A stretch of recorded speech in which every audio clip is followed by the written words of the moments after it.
In Hawkins, hauntings and possessed people start showing up again as 11 tries to get her powers back, and we meet a new villain who hides a terrifying past. Today on Cinema Recapped, I'll show you Stranger Things Season 4 and its big reveal. Spoilers ahead. Watch out and take care.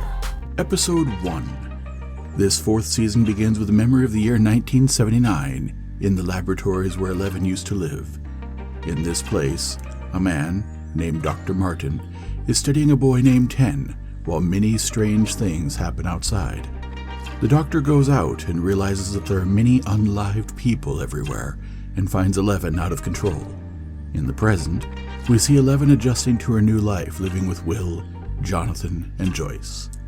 11 is excited to see Mike again, who has also grown a lot.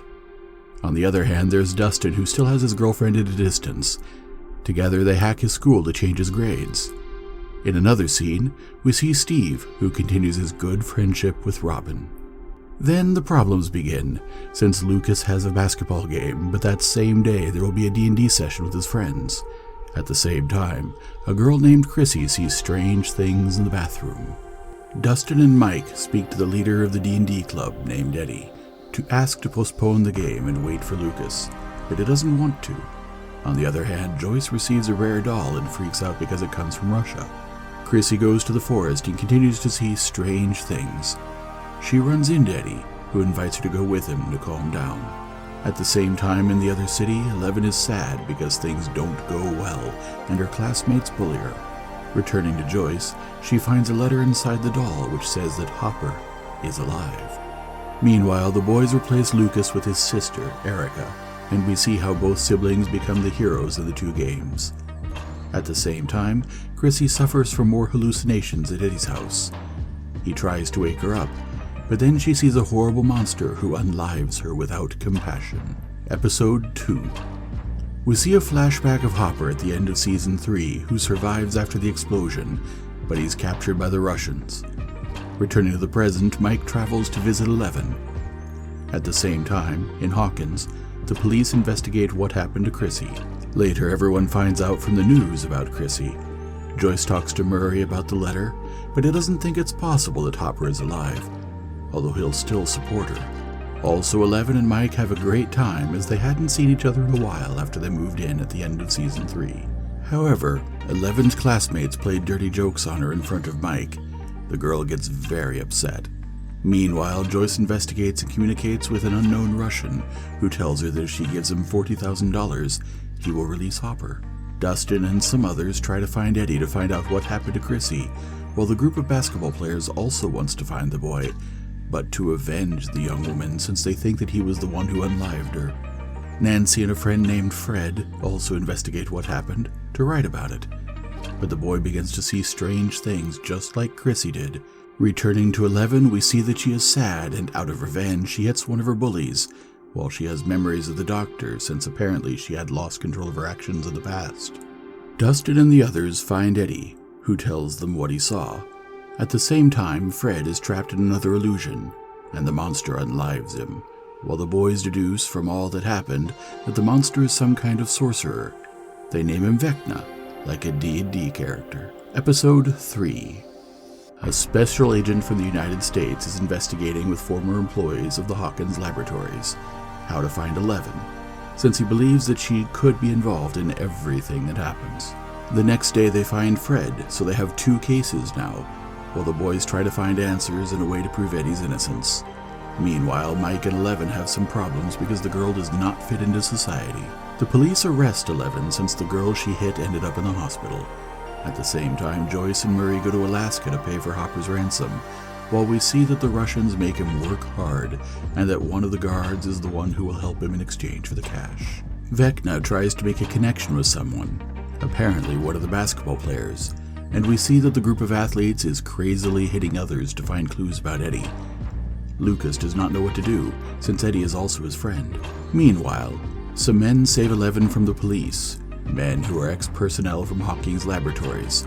A man named Sam tells her that Hawking is in danger again, and that she's the only one who can save the city, although she tells him that her powers are gone. However, he tells her that he can bring them back to her, but she needs to go with him.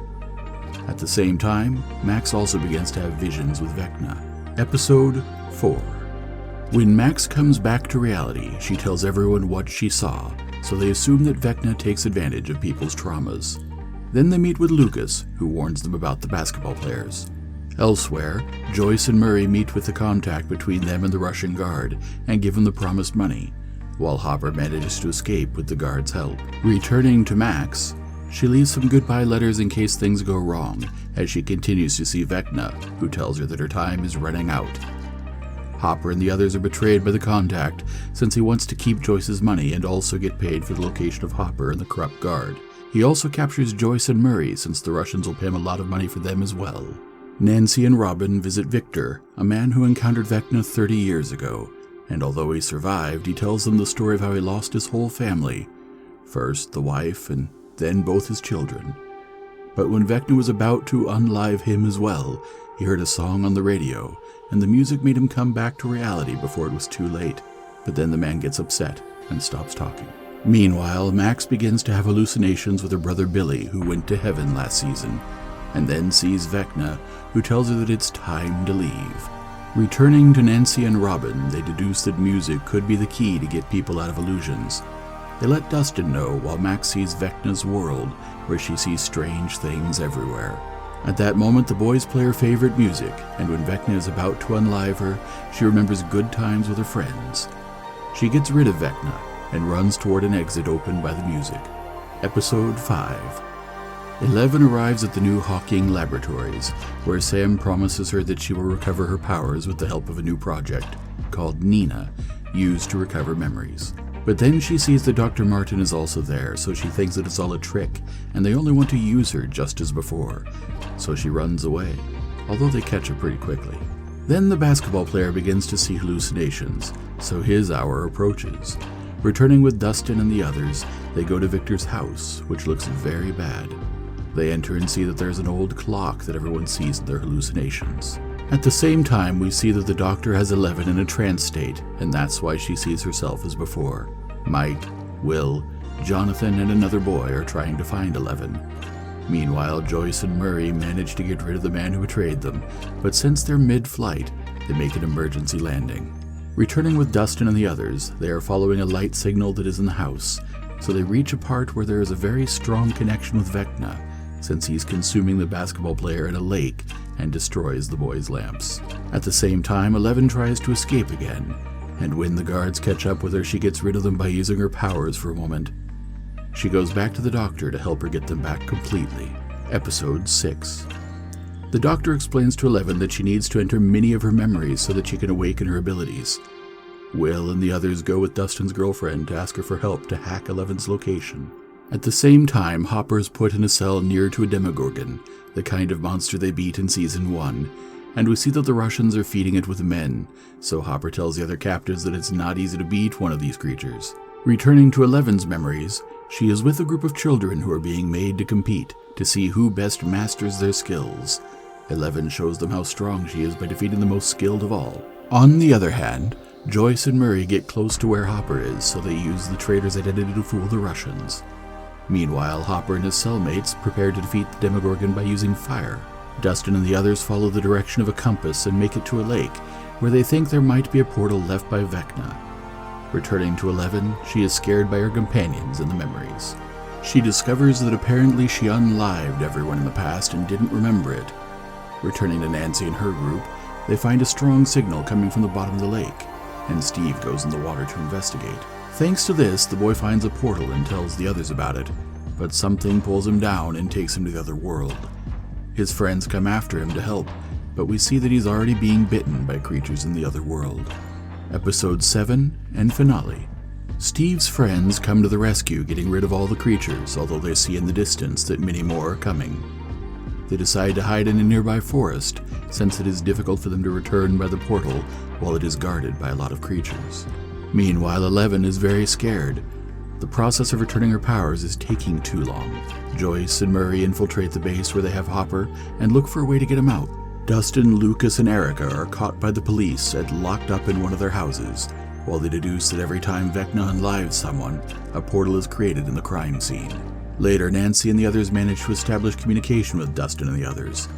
At the same time, Hopper and his cellmates are about to face the monster while being watched by the guards and his infiltrated friends. Going back to Dustin, they create a clever form of communication.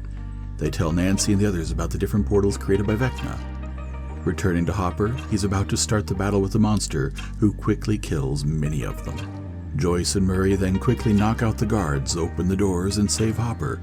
We see them reunited. At the same time, the teens find another portal in Eddie's house, while Eleven remembers that, in the past, a young man helped her, finding out that he was number 1. Then 11 finds out that she wasn't the one who unlived all the other boys, but 1. Nancy is teleported away by Vecna, and she finds out that one of Victor's children wasn't unlived by Vecna either, but rather became number 1. In the past, 1 told 11 that he began to discover that he had powers in his parents' house, and that he got rid of them because he didn't want to be ratted out. Well, his father never knew the truth, so he left him alive to be blamed for everything. Consequently, 11 hits him and both begin a battle of mental powers. But 1 is very strong and levitates her to unlive her like the others. However, 11 sees good, happy memories, and she gains strength and subdues her opponent. And she does it with so much energy that she opens a portal and sends him to the other world, where little by little we see how he became a monster, which in the present we know as Vecna. End of Volume 1. Make sure to subscribe and turn on notifications to watch more videos like this. Thanks for watching.